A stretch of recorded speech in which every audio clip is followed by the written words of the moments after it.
है, लेकिन दौड़ रहे हैं आगे आगे अपने अपने ढंग से, जिसको जैसा लग रहा है। हमारा कन्हैया ऐसा आकर्षित करता है, जैसा ऐसा लग रहा कि हमारे अभी हाल बिल्कुल थोड़ी देर पहले चौराहे पे ही मिले हो हमारे को, अभी बुला ही रहा है जैसे आशीर्वाद देने के लिए। जोरदार करतल ध्वनि से अपने देवता का अभिनंदन करें। कितने रूप में पूजा जाता है उनको, कितने रूप में, कौन कौन से रूप की बात करें? कोई एक रूप हो तो बताओ।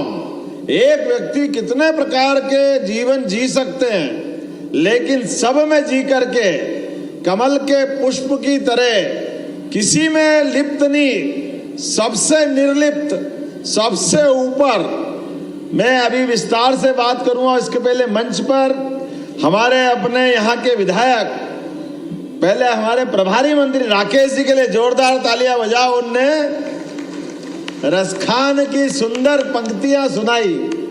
इसी के लिए तो भारतीय जनता पार्टी जानी जाती है।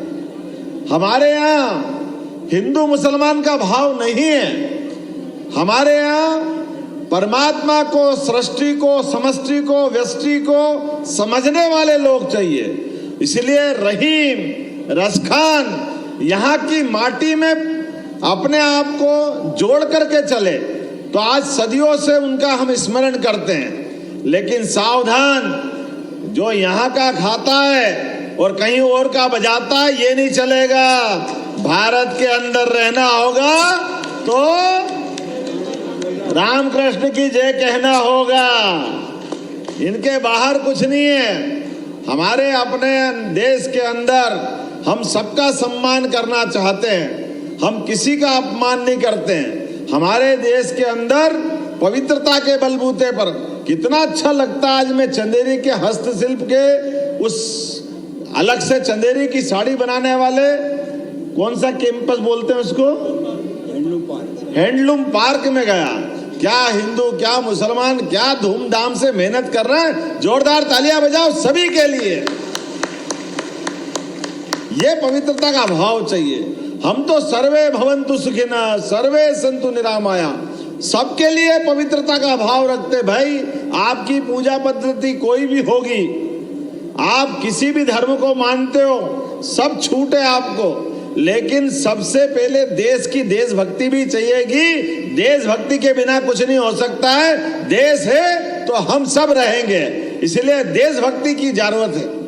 हमें इस बात की प्रसन्नता है आज के इस अवसर पर हमारे यहाँ के लोकप्रिय विधायक, इनका नाम ही जगन्नाथ, उड़ीसा, क्या नाम है, किसके भात किसके हाथ, क्या है कहावत, जगन्नाथ के भात जगत पसारे हाथ। जय जगन्नाथ, वाह, जोरदार ताली बजाए। जगत के अंदर अपनी आस्था की ज्योति जगाने वाले और सबके लिए भरपेट भोजन, सबके लिए भात, सबके लिए आशीर्वाद देने वाले। अरे यही तो एक नाम भगवान कृष्ण का जय जगन्नाथ भी तो है। जोरदार अभिनंदन करो। क्या बलभद्र और कृष्ण भगवान की रथ यात्रा निकलती है, पूरी दुनिया तरसती है उनको देखने के लिए। वो रथ भी हर बार इतना बड़ा भारी बनता है, पूरा देश आनंद में डूब जाता है। कितने बार आनंद की बात करें, कैसे कैसे आनंद आता है। जीवन में अगर जन्म लेना हो और जीवन सफल करना हो तो पृथ्वी लोक पर देवता भी जन्म लेने के लिए तरसते हैं, और हम तो और भाग्यशाली हैं। भगवान रामकृष्ण की धरती पे जन्म लेते हैं, ये हमारे कई जन्मों का पुण्य है। उसी के कारण से हमारे सभी देवी देवताओं के पूरे जीवन को समझने जाओगे तो कदम कदम पर उनने व्यक्तिगत कष्ट उठाए, व्यक्तिगत तकलीफ उठाई, लेकिन हर तकलीफ में भी होठों पे मुस्कुराने की मुस्कुराहट कायम रखी। कष्ट तो सबको आएंगे, परेशानी सबको आएगी। हमारे विजेंद्र सिंह जी से लेके केपी यादव जी, सबके लिए ताली बजा दो। हमारे आलोक तिवारी जी से लेके लोधी जी तक, पिछोर के विधायक, और हमारे अपने सारे मित्रों के लिए पूरे मंच के लिए जोरदार ताली बजाओ।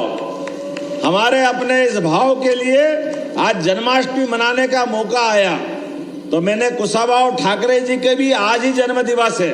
हमारे संगठन के तपोनिष्ठ भगवान कृष्ण के आराध्य जिस प्रकार से कृष्ण कुशाभाऊ ने जीवन जिया है, मैं उनको भी प्रणाम करता हूं, उनको भी स्मरण करता हूं, उनके इस काम को भी स्मरण करता हूं। आजादी के बाद पूरा जीवन उनने मानव सेवा के लिए दिया, हमारे अपने संगठन के लिए दिया। व्यक्ति का आना और जाना परमात्मा की कृपा है। जिसकी मृत्यु तय है, जो जन्मता है उसकी मृत्यु तय है, लेकिन आने और जाने के क्रम में जिसके हाथ में परमात्मा यश दे जाए, जिससे जितना अच्छा हो सके वो सारे काम करे। आज जिनको मैं स्मरण कर रहा हूं, भगवान राम के साथ लक्ष्मण जी के मंदिर पे भी ले गए थे आप। बोला जय जय श्री राम।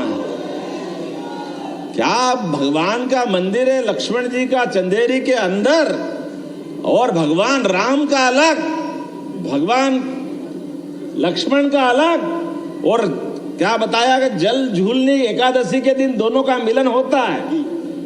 कितना आनंद आया भगवान के मंदिर में जाकर के। वाकई ये चंदेरी जिसका आदि न अंत सदैव उपस्थित है, ऐसी नगरी चंदेरी हर युग में हर काल में उपस्थित है।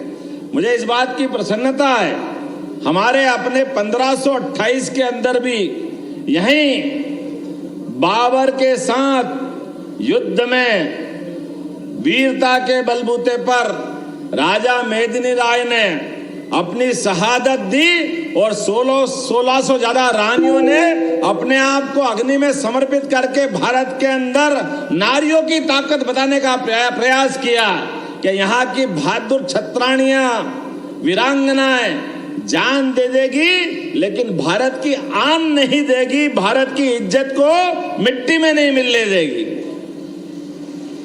सारी बहनों के लिए अब तो इतना आनंद आता, जहां जाता हूं वहां राखी मेरे से पहले तैयार रहती है, और रक्षाबंधन का तो आनंद ही है। और भगवान कृष्ण को याद कर तो फिर ये ध्यान में आता है 5000 साल पहले बहन और भाई का संबंध क्या होता है, एक दूसरे की रक्षा कैसे की जाती है। द्रौपदी और भगवान कृष्ण को याद करो, द्रौपदी ने जब जब भी कष्ट हुआ, 5 महारथी पति थे उनके, सबके हाथ टिक गए, लेकिन भाई ने सदैव उनकी मदद की। ऐसे गोपाल कृष्ण की आज जन्माष्टमी है, हमें इस बात का आनंद है। इसलिए रक्षाबंधन केवल रक्षाबंधन तक नहीं चलता है, जन्माष्टमी तक चलता है। सच्चे अर्थों में तो भगवान की रक्षाबंधन का जो त्योहार मनाया था, उस त्योहार के अंदर से संसार ने अपनाया उसको कि हाँ ये रक्षाबंधन नहीं है, ये सुरक्षा बंधन है। और सुरक्षा बंधन में पवित्रता है, हमारे संबंधों के, रिश्तों की, कुटुंब परंपरा की, भावनात्मक संबंधों की, और एक दूसरे के लिए जो बन सके सबसे आगे करने की। तो सारी बहनों सुन लो, हमारी सरकार बनी है जब से हमने संकल्प लिया है सारी बहनों के जीवन में आने वाले सारे कष्टों को दूर कर आगे बढ़ाने का काम हमारी सरकार के द्वारा किया जाएगा। हमारे कई विरोधी कहते हैं ये योजना बंद हो जाएगी, अब लाडली बहना बंद हो जाएगी, ये नहीं दे सकते, पैसे है नहीं। अरे तुम रोज कहते रहो, रोते रहो, हम देते रहेंगे, लगातार ये योजना चलती रहेगी। अरे बहन बेटी का भला नहीं करेंगे तो किसका करेंगे।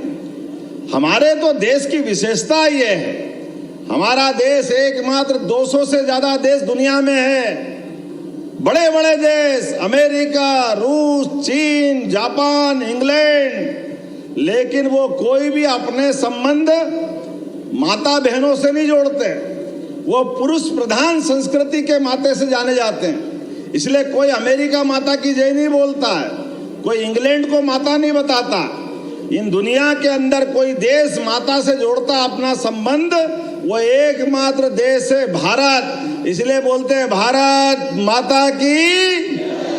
यह हमारी संस्कृति है। जैसे ही माता बोलते हैं, माता का वात्सल्य, माता का प्रेम, माता का स्नेह, बहन का दुलार, ये अद्भुत संस्कृति है, अद्भुत।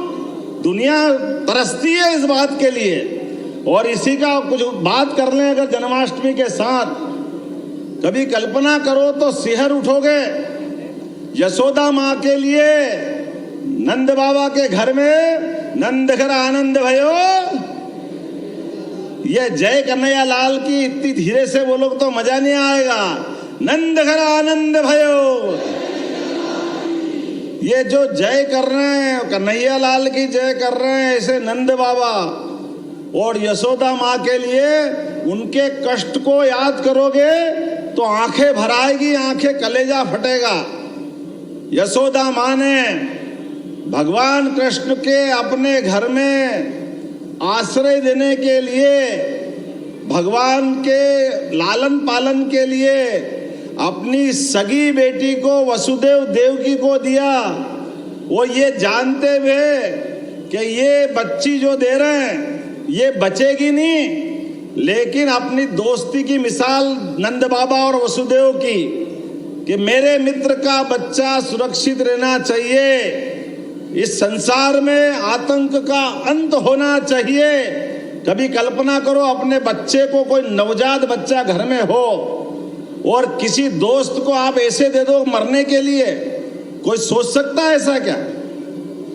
अपन कल्पना करो अपने कलेजे को, टुकड़े को किसी की गोदी में दे, वो रोते हुए बच्चा दिख जाए तो माँ छीन लेती है कि भैया ये रो रहा है मेरे को वापस दे दो। लेकिन मौत के लिए, मरने के लिए देना, यशोदा माँ का वाकई कितना बड़ा योगदान है। हम उनका याद करें ताली बजा करके अपने इस संस्कृति के लिए।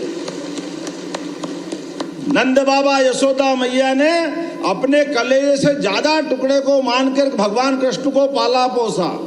अपने बच्चों को तो मौत के मुंह में जाने दिया, लेकिन भगवान कृष्ण के लिए भूल से कांटा लगने की तो बात छोड़ दो, कोई की काली निगाह भी पड़ जाए तो यशोदा माँ को नींद नहीं आती थी। कोई दूसरे के बच्चे को कितना प्रेम कर सकता है, ये भगवान कृष्ण के उस जीवन से सीख सकते हैं।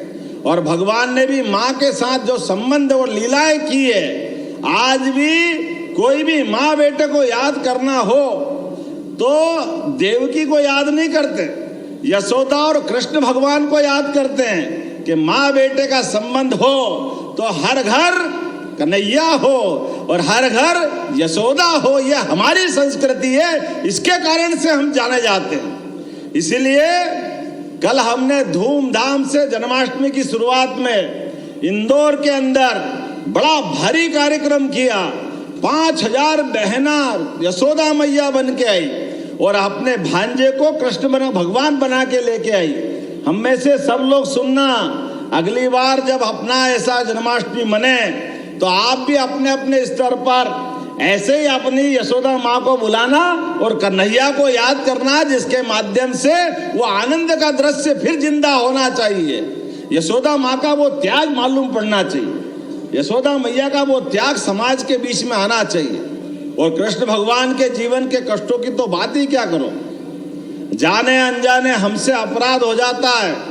हम मटकी फोड़ते फोड़ते भक्ति भाव में भगवान कृष्ण को क्या कह देते, माखन के लिए क्या कहते, क्या बोलते, ये गलत बात है, भूल से भी मत बोलना। जिस कन्हैया ने जन्म के पहले से ही कंस के कष्ट भोगे, अब ये तो उनको मालूम नहीं थे, उनको कुछ याद नहीं, बच्चे हैं, लेकिन घर में यशोदा माँ पाल रही है और पूतना मारने आ रही है। ये तो अच्छी बात है कि भगवान ने पूतना को ही मार दिया, नहीं तो जहर पिलाने आई थी घर में, चलो कोई बात नहीं। उसके बाद वारणा व्रत आता है, बकासुर आता है। आप बताओ कि छोटा बच्चा धीरे धीरे बड़ा हो रहा है, वो तो दूध पीता जब मालूम नहीं था उसको, लेकिन जो 5 साल का हो जाता है, जब वारणा व्रत उसको मारने आता है तो भगवान उसको मार तो देते हैं, लेकिन यशोदा से पूछते तो मैया ये कौन है, तो माँ क्या कहती, बेटा तू अंदर रहा कर, घर के अंदर। ये सब कंस के लोग हैं, जरा तेरे को इससे खतरा है, तू अंदर जरा छिप के रहना। अब भगवान कृष्ण के दिमाग में आ जाता है कि कोई कंस है जो मेरा दुश्मन है। फिर वो 8-10 साल के होते हैं, दूसरा आता है, वो भी कंस के भेजे हुए व्यक्ति की तरह बकासुर आता है, वो भी मारना चाहता है। अब आप बताओ कि भगवान कृष्ण को ये मालूम पड़ गया कंस कोई दुश्मन है, वो घर में माखन बन रहा है और माखन मटकी में भर के रोज जा रहा है, तो बच्चे को मालूम तो पड़ता है अपना दूध कहीं बंदी में पहुंचाओ तो मालूम है दूध किस सेठ के जाता है। कोई व्यापार अपने यहाँ करते तो मालूम तो पड़ता ही है। तो भगवान ये तो पूछते होंगे कि ये कहाँ जा रहा माखन। अब नंद बाबा यशोदा मैया को ध्यान नहीं, भोलेपन बोलते कंस के यहाँ जा रहा है। बोले कंस के यहाँ क्यों जा रहा है कि कंस की बहुत बड़ी सेना, उसको माखन देना पड़ता है। तो अब भगवान कृष्ण को तो वो तो बच्चे हैं, लेकिन उनको ये मालूम है कि कंस तो मेरा दुश्मन है, तो दुश्मन को माखन क्यों देना चाहिए, दुश्मन मजबूत होगा और हमारे माखन से ये तो नहीं चलेगा। ये आएगा कि नहीं मन में उनके भाव। तो भगवान कहते नहीं नहीं ये नहीं होगा, मैं नहीं जाने दूंगा। तो नंद बाबा और यशोदा कहते कि तू छोटा समझता नहीं है, आज की भाषा में बोलो तो वो पुलिस भेज देगा, बहुत बड़ा आदमी है, उसके बाद बहुत सैनिक है, अपने को चक्कर में नहीं पड़ना। भगवान कृष्ण कहते नहीं, मैं खा लूंगा, बिगाड़ दूंगा, फोड़ दूंगा, ढोल दूंगा। ये वो अपना क्रम चालू करते। तो वो तो उनका आक्रोश है और उनका हिम्मत है। वह हिम्मत हमारी सबके बीच में जो स्थापित होना चाहिए, वो अपने बोलने से उसकी इज्जत कम होती। जो आप हम उपमा देते हैं, वो अपने दोस्तों से बात करते हैं तो दोस्त कहते हैं हमारे यहाँ भी माखन बन रहा है, कहाँ जा रहा है, बोले कंस के जा रहा है। अरे ये तो गलत बात है, अपन तुम सब एक टीम बनाते हैं, हमारी ताकत बनेगी, तुम्हारे घर का माखन हम खा जाएंगे, हमारे घर का तुम खा जाओ, हम तुम्हारा ढोल दे, तुम हमारा ढोल दो, हम कंस के यहाँ तक नहीं पहुंचने देंगे। ये भगवान का विद्रोह है, आक्रोश है। ये होना चाहिए कि नहीं होना चाहिए? ये उनका पुरुषार्थ है। बचपन में छोटे भले ही हैं, लेकिन समझ में उनको ये आ गया कि आज नहीं तो कंस से लड़ना पड़ेगा, और जब लड़ना पड़ेगा तो वह हमारा माखन खा के मजबूत कैसे हो सकता है।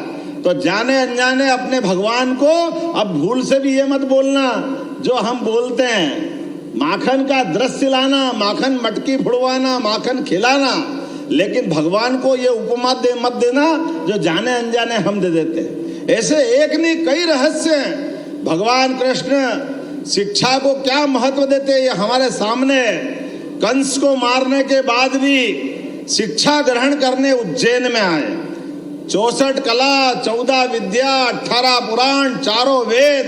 अरे इतना तो कोई पढ़ा ही नहीं होगा।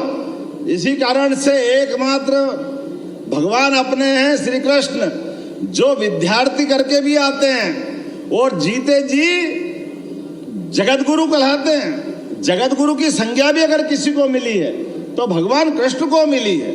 और मित्रता की पहचान, गरीब अमीर की दोस्ती में आदमी कितना ही बड़ा हो जाए, लेकिन गरीब से गरीब दोस्त को भूले नहीं, ये पहचान भी किसी ने बनाई।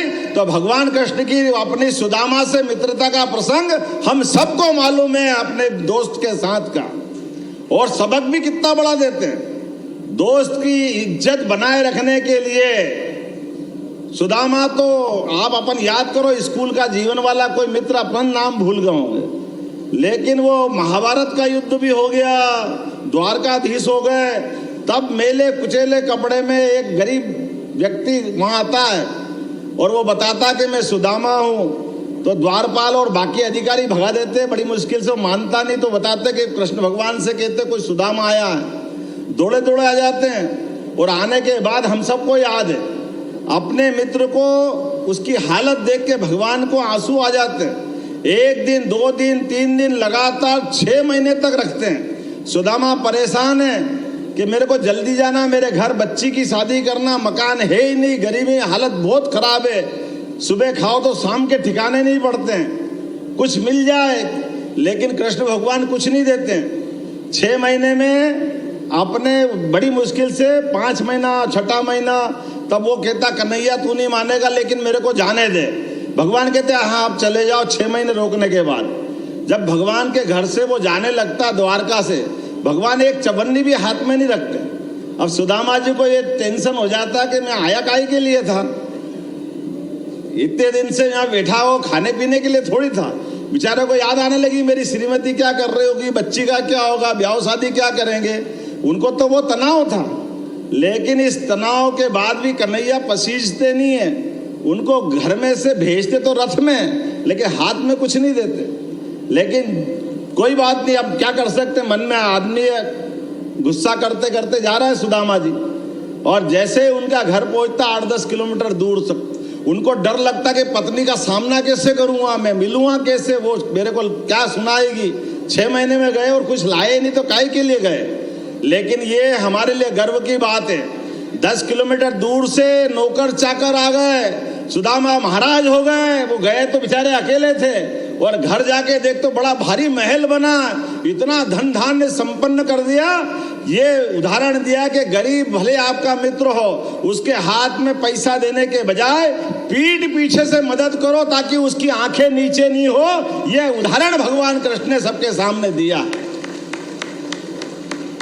धन संपदा वैभव सब हो सकता है, लेकिन धन संपदा वैभव अपने मित्र की आंखें नीची नहीं करने के लिए नहीं होना चाहिए, वो बराबरी का है। जीवन में सदैव मदद करो, लेकिन मदद पीठ पीछे से करना चाहिए। ये सबक भी भगवान कृष्ण ने दिया। और एक नहीं, मैं तो सुनाऊं तो पूरी रात सुनाता रहूंगा, मुझे बड़ा मजा आता है। लोग कह रहे हैं आप जन्माष्टमी में रम गए, मेरे रमने ही चाहिए। अरे गोपाल कृष्ण का जीवन ही ऐसा है, होना चाहिए कि नहीं होना चाहिए। और आज मुझे प्रसन्नता है, आज जन्माष्टमी है, लेकिन बाकी जगह की तुलना में मैं अशोकनगर के आज चंदेरी में यहीं आया हूं जन्माष्टमी मनाने, आपके बीच वो इतिहास के साथ जीने के लिए। जो इतिहास बताते हैं कि शिशुपाल का इतिहास, भगवान कृष्ण का इतिहास, में दोहराऊंगा नहीं, सारी बातें आ गई है। भगवान कृष्ण ने क्या सबक दिया, अपने हाथ में बांसुरी भले हो, लेकिन बांसुरी अर्थात हमारी विनम्रता आनंद सब होना चाहिए। लेकिन अन्याय की एक सीमा के बाद व्यक्ति का जन्म दोबारा नहीं होता है, और मृत्यु भी एक बार मिलेगी। इसलिए जन्म और मृत्यु के बीच जब भी मौका पड़े अपने कर्म करने से पीछे नहीं हटना, यही भगवान कृष्ण ने सदैव सदैव हमको पाठ पढ़ाया। इसलिए लोग कहते कि आप शिक्षा नीति में भगवान कृष्ण के पाठ क्यों ला रहे हो। अरे भगवान राम और भगवान कृष्ण के पाठ शिक्षा नीति में नहीं लाएंगे तो किसके लाएंगे। हमारा सौभाग्य है ये शिक्षा नीति का हिस्सा बनना चाहिए, ये हमारे बच्चे इससे सीखे, हमारे अपने पाठ्यक्रम का हिस्सा बने। मैं आज के इस अवसर पर बहुत सारी बातें यहाँ हुई है, लेकिन आज मैं आया था अपने काम के लिए। अब मुझे मालूम नहीं कि यहाँ मुंगावली में कार्यक्रम कर रहा है, वो चंदेरी वाला अलग है, मेरे को क्या मालूम नहीं। तो कहता एक ही जगह कर लो, दूसरी तरफ मत ले जाओ। लेकिन कोई बात नहीं, जन्माष्टमी का दिन है, आज बहुत पवित्र दिन है। आप भी जो जो मांगोगे भगवान कृष्ण को साक्षी रख के सब कुछ देने की घोषणा करता हूँ। आपने कहा, हमारे तिवारी जी ने भी चंदेरी को पर्यटन क्षेत्र घोषित किया जाए, और जगन्नाथ सिंह जी ने भी कहा है, तो चंदेरी को पर्यटन का तीर्थ के रूप में घोषित किया जाता है। 5000 साल पुराना भगवान कृष्ण का इतिहास जहां से जुड़ा है, ऐसे सभी स्थानों को, केवल चंदेरी नहीं, जहां जहां भगवान ने लीला की, सभी स्थानों को तीर्थ के रूप में बनाने का हमारी सरकार ने निर्णय किया है। चंदेरी को भी उसमें जोड़ा जाएगा, मुझे इस बात की प्रसन्नता है। इसके साथ साथ आपने कहा कि लक्ष्मण जी के मंदिर ले गए थे, और जल झूलने 11 में डोल आते हैं, और डोल में वहाँ जगह नहीं है, आपको हाल वाल बनाना है। तो हमने कहा यहाँ भी हाल बनेगा, और पूरे प्रदेश में गीता भवन बनाए जाएंगे भगवान कृष्ण की गीता को अमर करने के लिए। हर नगरी निकाय में जहाँ जहाँ भी भगवान कृष्ण के जीवन के आध्यात्मिक चर्चा, परिचर्चा, ज्ञान चर्चा, अलग अलग कार्यक्रम, ये सब होना चाहिए। इसलिए सरकार के द्वारा हर स्थान पे गीता भवन बनाने की हमारी सरकार ने घोषणा की। मुझे बता गया है, ये मुस्कान बेटी ने कोई पर्वतारोहण में बहुत बड़ा काम किया, तो 4 लाख रुपए उसको भी देने की यहीं से घोषणा करता हूं, जिसने बहादुरी का बड़ा रिकॉर्ड बनाया है। आपने कहा कि नई सराय में कॉलेज खोलने की घोषणा है। मुझे मालूम नहीं आबादी कितनी है, लेकिन 40 किलोमीटर तक कोई कॉलेज नहीं आप कह रहे हो, आखिरी हिस्सा 70 किलोमीटर पड़ता है। पर आबादी कितनी है? आबादी बहुत बड़ा एरिया है। चलिए कोई बात नहीं, परीक्षण करके आपके आधार पर वहां पर भी घोषणा करेंगे कि हमारे यहाँ भविष्य में महाविद्यालय बने। हमारे जगन्नाथ सिंह जी ने उसके बारे में कहा थोड़ा परीक्षण करने के बाद। आपने कहा कि ईसागढ़ में, मैं ईसागढ़ में क्यों, हम तो कोशिश कर रहे हैं एक्सीलेंस कॉलेज में, आज नहीं तो कल सभी एक्सीलेंस कॉलेज में, सभी जिलों में जो एक एक जिले में कॉलेज दिया है, भविष्य में सबदूर कृषि महाविद्यालय खोला जाएगा। यह हमारी सरकार ने निर्णय किया है। कृषि में जब आगे बढ़ रहा है तो ये मौका मिलना चाहिए कि नहीं मिलना चाहिए? मुझे इस बात की प्रसन्नता, आपने कहा कि